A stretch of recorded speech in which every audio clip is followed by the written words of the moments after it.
Terima kasih Bu. Iya, Hadri ya. Ya Bu.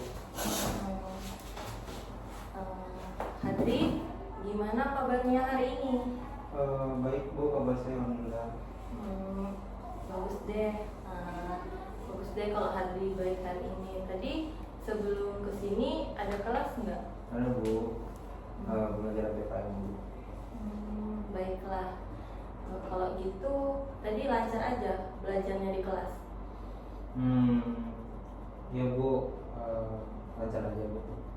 Bagus deh kalau kayak gitu. Baiklah, sekarang apakah posisi duduk Hadri sudah nyaman? Nah, lumayan Bu. Baguslah kalau gitu. Sekarang Ibu melihat Hadri agak sedikit tegang ya, kelihatan dari raut wajahnya nih. Ya Bu, dikit takut sih Bu. Gitu ya. Tidak apa-apa. Ibu di sini untuk membantu Hadri ya. Dan Ibu merasa senang karena Hadri percaya mau datang ke sini. Artinya Hadri mempercayakan cerita Hadri kepada Ibu untuk menceritakan masalah yang Hadri alami. Ya Bu.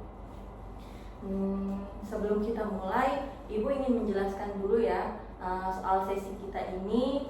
Kita akan mengobrol kurang lebih beberapa menit ke depan, mungkin 15 menit atau 10 menit ke depan.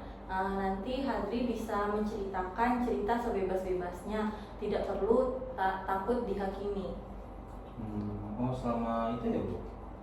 Iya, tapi tidak terasa kok kalau kita sudah ngobrol santai. Yang penting Hadri nyaman dulu. Oh iya, satu hal lagi yang ingin Ibu sampaikan. Semua yang Hadri ceritakan hari ini di sini akan dijaga kerahasiaannya. Ibu tidak akan menceritakan ke siapapun, termasuk orang tua maupun guru ataupun teman-teman yang lain. Itu beneran Bu? Bahkan ke wali kelas juga? Betul sekali. Ini yang namanya asas kerahasiaan dalam konseling. Ini terkait dengan kode etik untuk menjaga privasi Hadri, kecuali kalau ada hal yang mengancam keselamatan Hadri sendiri, barulah Ibu perlu melibatkan pihak lain, dan itu pun Ibu akan tetap diskusikan dulu ke Hadri. Paham ya? Ya Bu, paham.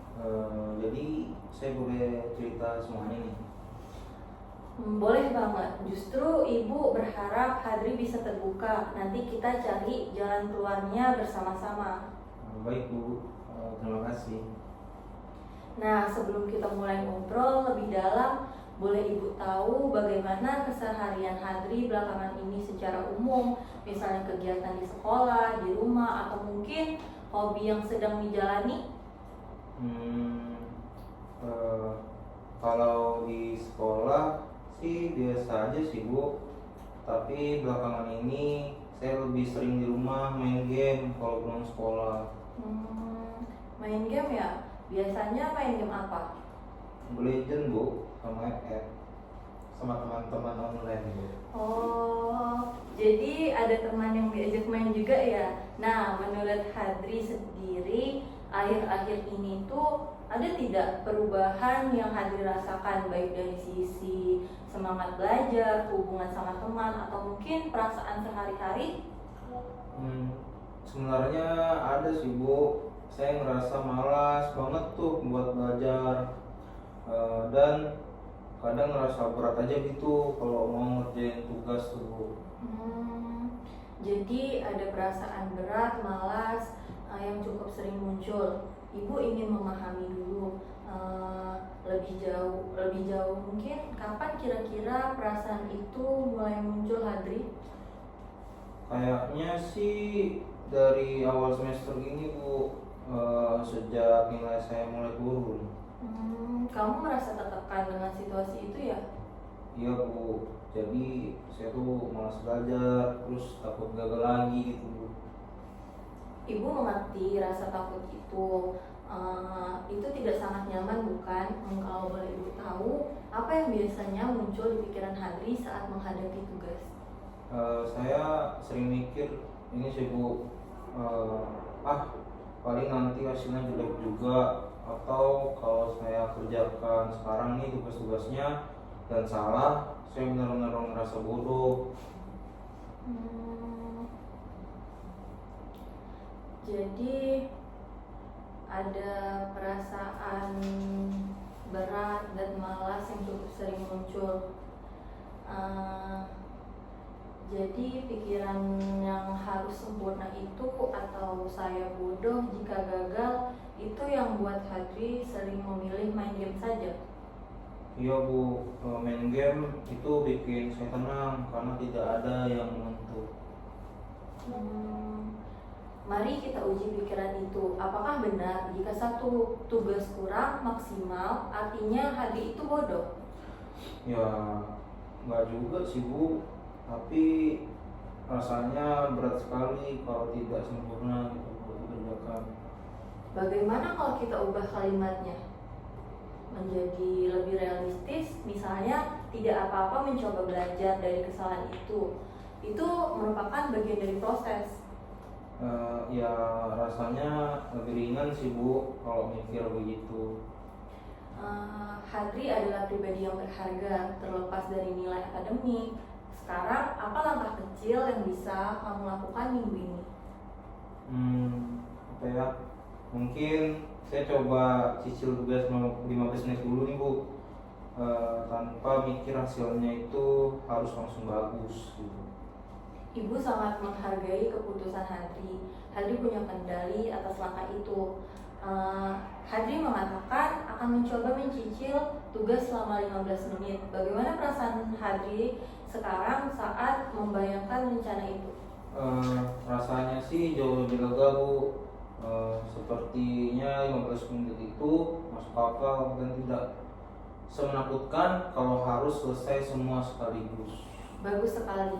Jadi kita sudah sepakat ya bahwa fokusnya bukan pada kesempurnaan, tapi pada keberanian kamu memulai apa yang sudah kamu lakukan gitu. Ibu sangat menghargai kejujuran dan usaha Hadri pada hari ini. Siap Bu. Nah, sebelum kita mengakhiri sesi konseling kita pada hari ini, Ibu ingin melakukan evaluasi dan refleksi dulu bersama Hadri ya. Siap Bu. Tujuannya supaya kita bisa melihat apa saja yang sudah kita bahas kali ini dan apa aja yang akan Hadri bawa pada setelah sesi ini gitu. Ya, Bu. Bagaimana perasaan Hadri selama menjalani sesi konseling kita hari ini dari awal hingga sekarang? Jujur awalnya saya tegang sih Bu menghadapi Ibu. Saya takut Ibu bakal memarahi saya seperti orang tua saya di rumah atau menganggap saya itu pemalas, tapi ternyata tidak sih Bu. Apa yang membuat kamu membayangkan perasaan kamu itu? Karena Ibu mendengarkan saya dulu dan tidak langsung menghakimi. Saya merasa aman cerita di sini. Latihan mengubah pikiran tadi juga sangat membantu saya untuk tidak terlalu keras pada diri sendiri Bu. Ibu sangat senang mendengarnya. Keamanan dan kenyamanan Hadri adalah prioritas Ibu. Apakah ada hal yang membuat Hadri merasa kurang nyaman pada sesi konseling kita hari ini? Tidak ada Bu, saya merasa nyaman sekali dan didukung. Syukurlah. Nah, sekarang Ibu ingin merangkum sedikit ya hari ini. Hari ini kita sudah membahas tentang perasaan Hadri yang tertekan karena takut gagal, bagaimana pikiran negatif itu muncul, dan kita sudah berhasil mengubahnya menjadi pikiran yang lebih realistis. Hadri juga sudah membuat satu langkah kecil, yaitu mencicil tugas secara 15 menit sehari. Apakah rangkuman itu sudah sesuai? Apakah rangkuman yang Ibu berikan sudah sesuai dengan yang kamu rasakan pada saat ini? Ya Bu, persis begitu sekali. Dan saya sekarang merasa lebih siap untuk mencobanya Bu. Bagus sekali. Ibu bangga dengan sikap Hadri yang mau terbuka dan mau mencoba berubah itu butuh keberanian yang besar loh. Makasih Bu. Tadi saya sempat mau kabur waktu dipanggil ke sini, tapi ternyata tidak seseram yang dibayangkan gitu. Iya, itu wajar kok. Banyak tuh siswa yang awalnya ragu, tapi Hadri berani datang. Itu yang penting. Nah, sebagai tindak lanjut, Ibu minta Hadri untuk mencoba rencana 15 menit itu mulai besok ya. Hadri bisa buat catatan kecil, misalnya tulis di buku atau HP tentang bagaimana perasaan setelah mencoba belajar meskipun cuma sebentar. Oh, kayak jurnal kecil gitu Kak Bu? Betul, tidak perlu panjang, cukup 1 atau 2 kalimat. Misalnya, hari ini saya berhasil 15 menit. Perasaan saya itu akan sangat membantu Hadri untuk melihat perkembangan diri sendiri. Wah, oke Bu. Itu sepertinya seru juga. Saya akan coba. Nah, satu hal lagi yang Ibu ingin Hadri ingat, nilai akademik bukan satu-satunya ukuran keberhasilan. Hadri punya banyak potensi yang mungkin belum Hadri sadari sendiri. Ibu percaya potensi yang Hadri miliki itu. Iya Bu, saya akan coba ingat itu.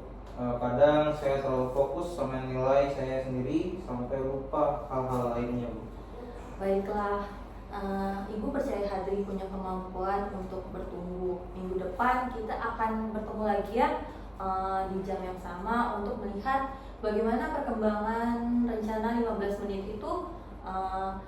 Sekaligus kita bisa baca jurnal kecil jurnal kecil yang Hadri buat bersama-sama.